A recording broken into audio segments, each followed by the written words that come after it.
দুৰ্বল মানুহৰ লগত শত্ৰুতা অতি বিপদজনক হয়, কাৰণ তেওঁ সেই সময়ত আঘাত কৰে যিটো আমি কল্পনাও কৰিব নোৱাৰোঁ।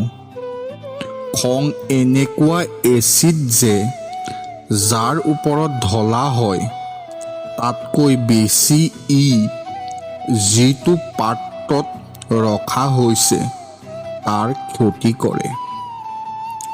নিজৰ প্ৰগতিত ইমান সময় খৰচ কৰক যে আন কাৰোবাক সমালোচনা কৰিবলৈ সময়েই নাথাকে।